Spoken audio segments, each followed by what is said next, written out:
At first, you don't notice it directly. There is no clear moment where everything suddenly becomes quiet. No obvious shift that tells you something has changed. It happens gradually, almost in the background.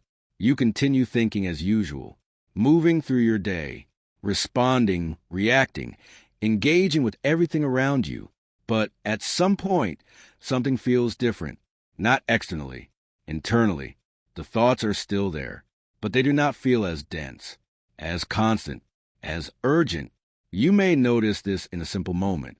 You are in a situation that would normally trigger a chain of thoughts, analysis, interpretation, questions about what it means, what you should do, how you should respond.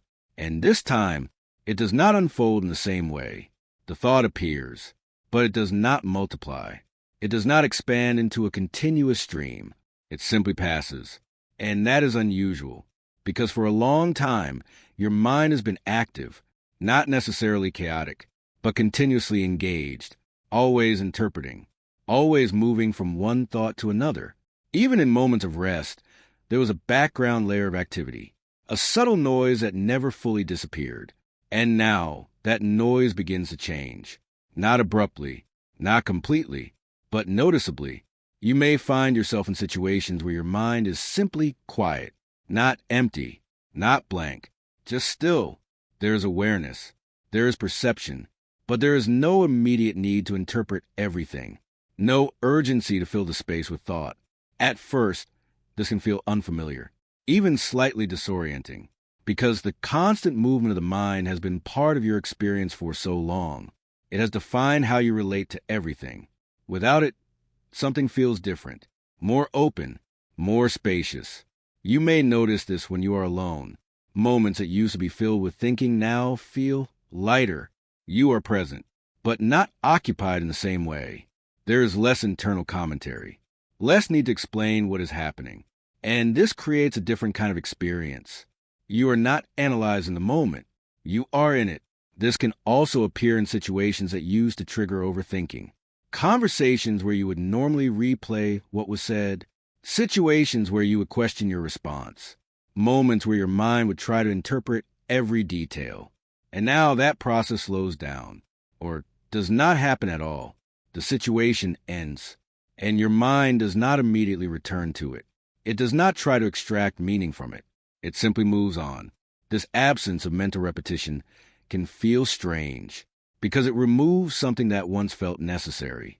The need to process everything, to understand everything, to think through every possibility. And without that, there is space. Space that is not filled automatically. At first, you may not trust it.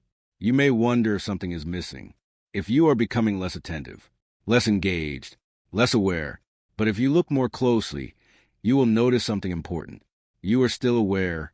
In fact, you may be more aware than before. But your awareness is no longer filtered through constant thought. You are seeing without immediately interpreting, experiencing without needing to explain. And that changes everything. Because for a long time, thought has been the primary way you related to reality.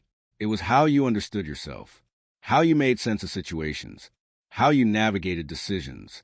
But now, that layer begins to soften. And what remains is something more direct, more immediate, less structured. You may also notice a change in your emotional responses. Situations that would normally trigger strong reactions now feel quieter. Not because you do not feel, but because the reaction does not escalate in the same way. There is less internal amplification, less mental repetition, reinforcing the emotion. And without that reinforcement, the experience passes more quickly, more naturally. This can feel like a loss of intensity, but it is not a loss of depth. It is a reduction of noise. The difference is subtle but important, because intensity often comes from repetition, from the mind replaying and reinforcing what is happening. Without that repetition, the experience becomes simpler, cleaner. You feel it, and then it moves, instead of staying. You may also begin to notice silence in moments where there used to be thought. Not forced silence, not something you create, but something that appears on its own. A pause where nothing needs to be added. Nothing needs to be explained. And that silence can feel unfamiliar at first, because It is not something you're used to experiencing consciously, but over time, it begins to feel natural, not empty, but complete.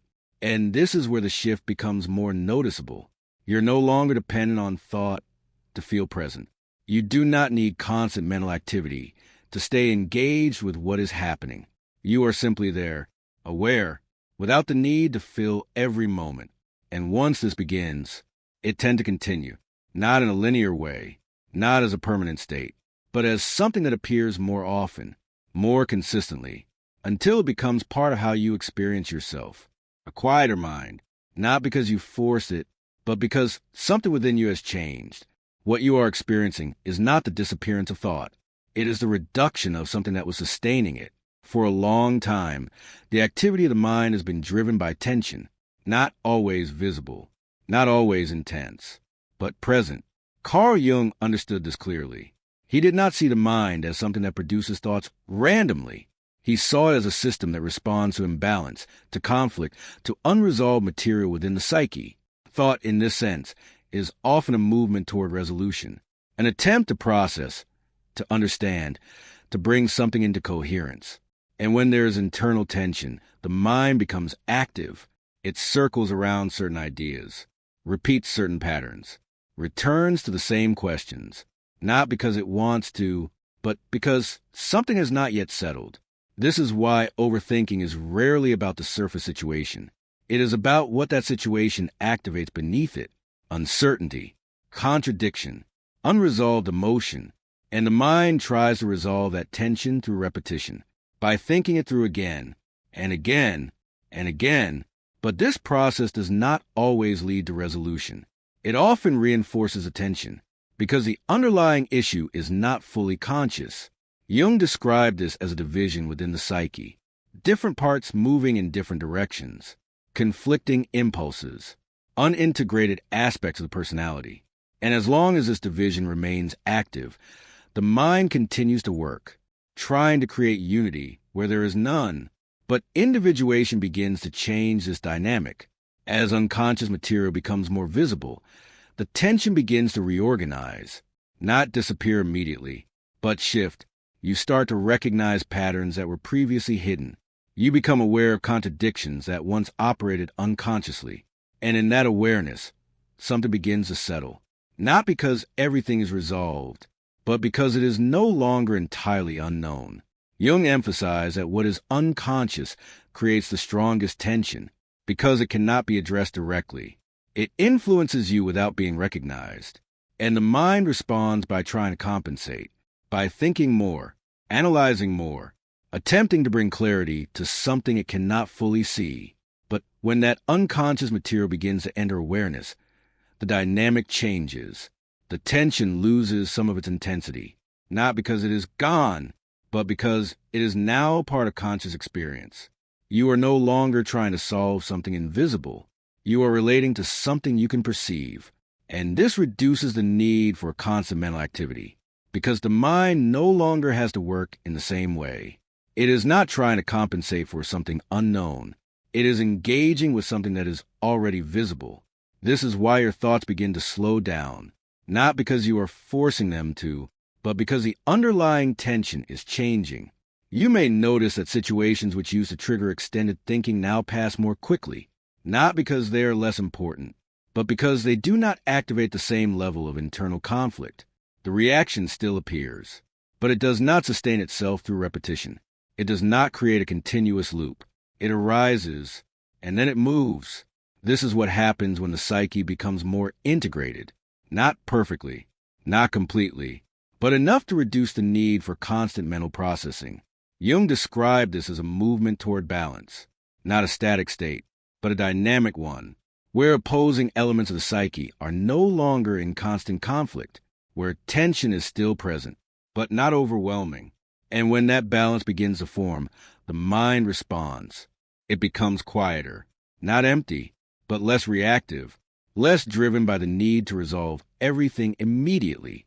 There's also another aspect to this: the reduction of identification with thought. At earlier stages, thoughts feel central. They define your experience. They shape your perception. They create a continuous narrative. and you are inside that narrative.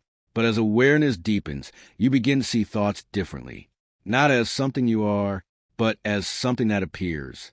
And this shift changes their impact. The thought arises, but you do not follow it automatically. You notice it, and then it passes, without needing to develop further. This reduces the momentum of thinking, because thoughts no longer connect into extended chains. They remain isolated, brief, transient, and this creates space. Space that was previously filled with continuous mental activity. At first, this space can feel unfamiliar, because it is not something you're used to experiencing consciously. But over time, it becomes more natural, more stable. Jung did not describe this as detachment from life. He described it as a different relationship with the psyche, one where awareness is not overwhelmed by its contents, where thought is present, but not dominant. And this is what you are beginning to experience, not the absence of thinking, but the absence of unnecessary thinking, the kind that was driven by unresolved tension, by unconscious conflict, by the need to constantly process what was not yet understood. As that tension decreases, the mind no longer needs to operate in the same way. It becomes quieter, not as a goal, but as a consequence. And this quiet is not something you create. It is something that appears when the conditions that required constant noise begin to change. At some point, the quiet stops feeling unfamiliar. It no longer feels like something unusual that appears occasionally. It becomes part of how you experience yourself. Not all the time, not in every moment, but often enough that you begin to recognize it as a shift, not an exception. And this changes something fundamental, not only in how you think, but in how you move through your life. Because when the constant mental noise fades, even slightly, your attention is no longer divided in the same way. Before, there was always a layer of interpretation, a continuous stream of thoughts commenting on what was happening, explaining it, questioning it, replaying it. Now, that layer becomes lighter, and what remains is something more direct. You notice things more clearly, not because you are trying to focus, but because there is less interference. You are not filtering every moment through thought. You are experiencing it as it unfolds. This can be felt in simple situations. Walking without immediately thinking about where you're going next. Listening without preparing your response in advance. Observing without needing to interpret what you see. And these moments, while ordinary, carry a different quality. They feel complete. Not because something special is happening, but because nothing is being added to it unnecessarily. You are present without needing to manage the experience. This also changes how you respond to situations. When something unexpected happens, there is less immediate reaction, not because you are suppressing it, but because there is space before it forms.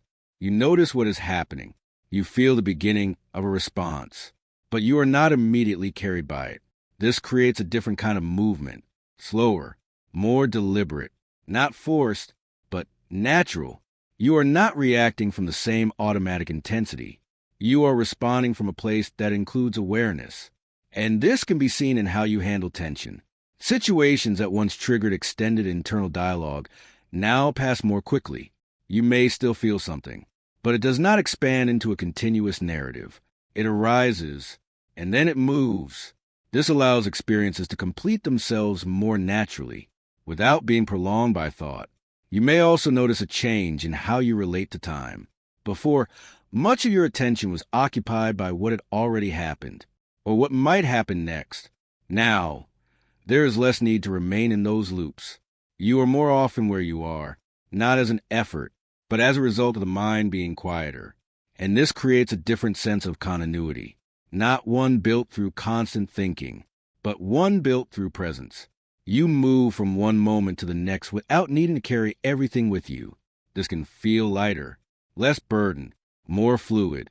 At the same time, something else becomes noticeable. Silence. Not external silence, but internal.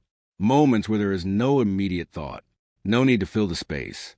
And instead of feeling empty, this silence begins to feel stable, complete. You are not waiting for something to appear. You are simply there. And this can change how you experience yourself. You are no longer defined by the constant activity of your mind. You are aware of it, but not dependent on it. This creates a different kind of identity, less centered around thought, more centered around awareness itself. And from this position, decisions begin to feel different. They are not always a result of extended analysis. Sometimes they arise more directly, without the same level of internal debate, not because you are being impulsive, but because the unnecessary layers of thinking are no longer present. This does not mean every decision becomes simple, but it means the process becomes clearer, less cluttered, more aligned with what you actually perceive. You may also find that your need for constant stimulation decreases, not because you lose interest, but because you are less driven by the need to escape internal noise. There is less pressure to fill every moment, less urgency to occupy your attention, and this creates space. Space that you can either leave as it is or engage with more consciously. This is where the quiet mind becomes something you live with, not something you try to maintain, not something you protect, but something that naturally appears as your relationship with the psyche changes. Carl Jung did not describe this as an end state. He saw it as part of an ongoing process. The psyche continues to evolve. New tensions arise. New material becomes visible, and the mind will become active again at times. But the difference is that you now recognize the movement. You are not fully absorbed in it. You can return to that quieter state more easily, not by forcing it, but by not interfering with it. And this is what makes the shift stable. It is not something you achieve once. It is something that becomes part of how you experience yourself over time. Less noise, more space, less repetition, more presence. And within that presence, something else becomes possible. A way of living that is not driven by constant thought, but supported by awareness. There is something important to understand about this shift. You did not create the silence. You did not force the mind to become quiet. You did not remove something that was never supposed to be there. What you are experiencing is not the addition of peace. It is the absence of what was constantly interfering. For a long time, the noise felt natural. The constant thinking, the repetition, the need to interpret everything. It became so familiar that it felt like part of who you are. But it was not. It was a response to tension, to unresolved conflict, to things within the psyche that required attention. And as that tension begins to change, the response changes with it. The mind no longer needs to operate in the same way, and so it becomes quieter, not completely, not permanently, but enough for you to notice the difference. Carl Jung did not describe this as an escape from the mind. He saw it as a reorganization of the psyche, a movement toward balance, where awareness is no longer overwhelmed by what arises within it. And this is what you are beginning to experience. You are still thinking, still perceiving, still responding, but you are no longer carried by every thought. You are no longer pulled into every reaction. There is space, and within that space, there is something stable, not something you control, but something you can return to. This changes how you experience everything, not because the world becomes different, but because your relationship to it does. You are less reactive, less occupied, less driven by the need to resolve every detail, and more present, more direct, more aligned with what is actually happening.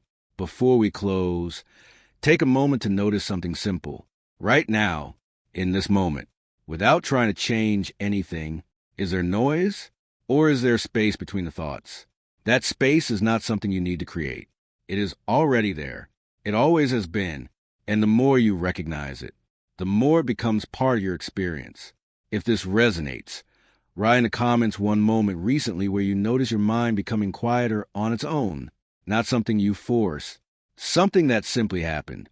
And if you know someone who is constantly overwhelmed by their thoughts, share this video with them. Because sometimes what they're looking for is not a way to stop thinking, but a way to see that the silence is already present beneath it.